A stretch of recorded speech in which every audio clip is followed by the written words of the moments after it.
Your wavy ultra. I'm gonna react to Michael. Well, I say Mike Tyson. Epic punch that terrifies everybody. This is my first time actually watching this though.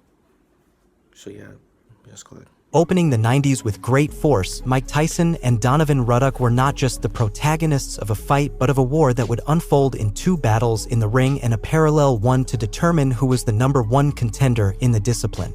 Highlighting the best and worst moments of each, our invitation is for you to stay until the end of the video and join us on this journey filled with deadly left hooks, controversial low blows, and much excitement even after the bell signaling the end of the contest.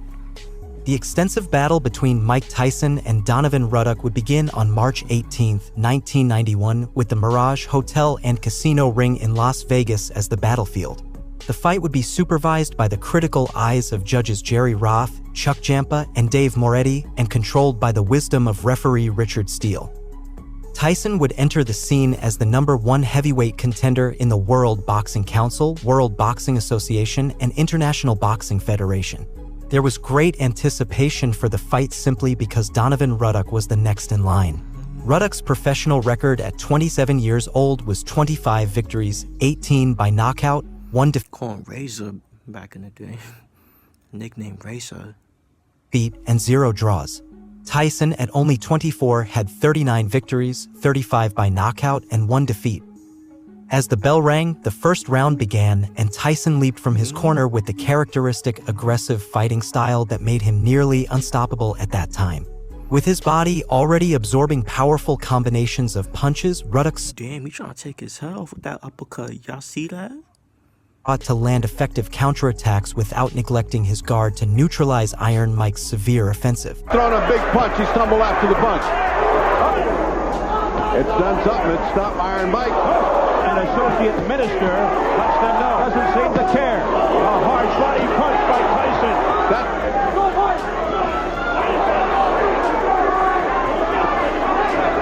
Ruddock would go down early in the second round after receiving a powerful left hook that temporarily weakened his legs. Defended by Ruddock.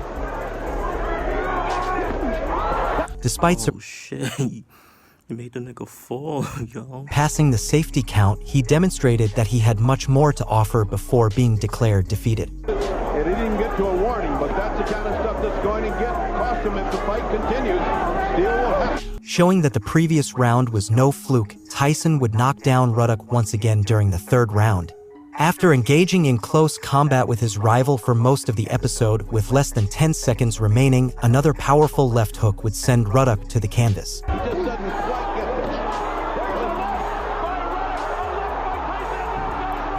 there. The audience couldn't believe what was happening, and it was evident on Ruddock's face that he, too, didn't fully comprehend the situation. Showing ready Nigga Tyson was like, hold that, nigga. Stupid. to continue at the count of 8, the bell allowed him to return to his corner and rethink his strategy before Tyson proved that the third time is the charm. Despite staying on his feet, the fourth and fifth rounds wouldn't necessarily be Ruddock's resurgence. Tyson seemingly punishing him mercilessly like a medieval executioner. I ain't gonna lie, this man, Ruddock, like he's not giving up. He ain't giving up, you feel me? You gotta respect that. Applied enough pressure for his opponent to break at any moment. He's got to get his fire going again. Steele, warning. Oh! Tyson's promoter, Don King. Integrity or his honesty. A flurry in the center. Despite actively seeking to inflict some damage with his counterattacks, Ruddock had trouble landing a significant blow on Iron Mike's body, who appeared to be very close to achieving his goal. Yeah, I ain't gonna lie, he can't keep up with Tyson, bro. Even though he's like not giving up, he ain't giving up, but he can't, like, you know, like, can't keep up, bro. Victory. Tyson opened the 6th round by pushing Ruddock back against the ropes, a move that would be repeated more than once within the time limit marked by the bell. Throwing punches with decreasing certainty, Ruddock began to resemble a punching bag for a fighter who didn't mind breaking his soul with punches, if necessary, to secure a knockout victory. Who continues to stay on his feet. He's been knocked down 23. Combination by Mike. Ending his ordeal in the 7th round, Tyson finally positioned Ruddock against the ropes to deliver the most deadly combination of punches he had received in his entire professional career. After moving toward the center of the ring, it seemed that Iron Mike's attacks had ceased until a second flurry of punches made Donovan Ruddock dance like a puppet, colliding with the ropes. At which point Richard Steele knew he had given his all and was not in a condition to continue. Applies the pressure. He's got him where he wants him now. He's just in. Tyson has Ruddock on the rope. Now the right combination. He's a little wobbling right now. He wobbling. He was a little bit wobbling. Mike Tyson defeated Donovan Ruddock by technical knockout at 2 minutes and 22 seconds of the 7th round. Far from being the end of the war, it would be only one of the 2 battles that both fighters would engage in to determine who was the ultimate champion. In parallel, while the fighters shared a friendly embrace, their corners decided to start their own battle, creating a true chaos in the boxing ring. Having to separate the contenders, fearing they might get involved in the riot, one of the most unsportsmanlike scenarios in the history of the sport unfolded.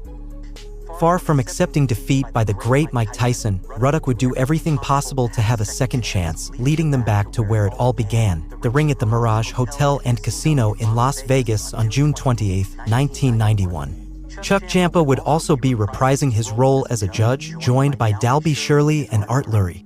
This time, it would be referee Mills Lane's task to ensure the fight took place as cleanly as possible. Adding a victory to the previously mentioned record, Tyson once again presented himself as the #1 contender in the World Boxing Council, World Boxing Association, and International Boxing Federation. Ruddock, who would add a loss to his record, remained the next in line. However, he maintained hope that this time he would succeed in overcoming Iron Mike. After the bell rang, the first round of one of the most anticipated rematches for the general public began. From the very beginning, Tyson adopted his explosive fighting style, making it clear to Ruddock that he had to approach him with a different offensive if he didn't want to achieve the same result. A solid right hand by Ruddock a bit. As if it were deja vu, Ruddock would go down in the second round after receiving a powerful right hook. Getting up immediately, he only allowed Iron Mike, who seemed out of control, to continue punishing him without showing any mercy. Mike Tyson is not letting up on him, bro. Down goes Ruddock, up and overhand right.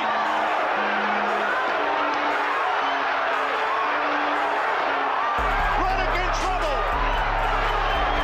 trouble. Mike Tyson shit's work, bro. You like.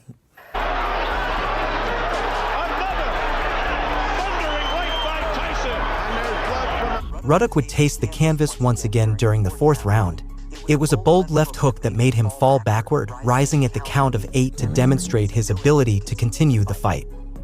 From this point on, the fight stabilized, with occasional attacks from Ruddock trying to cause enough damage to slow down or deteriorate the cruel offensive Tyson maintained in each completed round. Closing the 8th episode, Mills Lane deducted a point from Ruddock after, knowingly, he hit Tyson after the bell rang. His chances of winning the fight were becoming slim, and his decision to disrespect the time limits only demonstrated the helplessness he felt in being dominated a second time by the Iron Mike Beast.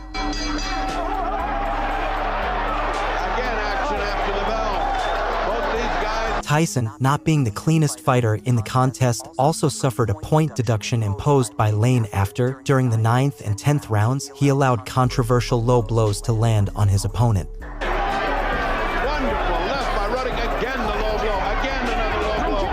Oh, nice counter punch by Tyson. Another right hand. Hard. With both pugilists giving their best, this time, the level of forces remained sufficiently balanced to allow them to reach the end of the originally agreed upon 12 rounds. After the bell signaling the end of the contest, the decision of who would be awarded the victory would depend on each judge's perspective regarding who set the pace of the fight and who submitted to it. When the announcer took center ring, the moods were truly heated. Leaving just enough intrigue to generate more excitement, he soon announced that the result was a unanimous decision in favor of Mike Tyson. Like two gentlemen, both fighters shook hands, shared a hug, and exchanged a few words, putting an end to a rivalry that extended for months, even though Donovan Ruddock couldn't remove the thorn of joining the few who defeated the great Iron Mike. Two battles with similar outcomes but different endings, demonstrating the Mike Tyson fucked his eye up. art of knowing how to lose beyond knowing how to win.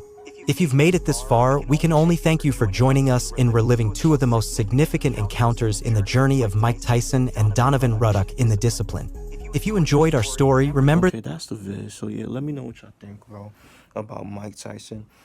If you guys are a fan of Mike Tyson, let me know what was your favorite fight of him, bro, and and comment down below if you had a fantasy, like what is Mike Tyson's dream opponent in his prime, it could be against Pacquiao, Mayweather, De La Hoya, all those boxers, you feel me? Adrian Broner, let me know. Make sure you guys like, comment, subscribe. Y'all know the vibes. Wherever you're checking out, you are.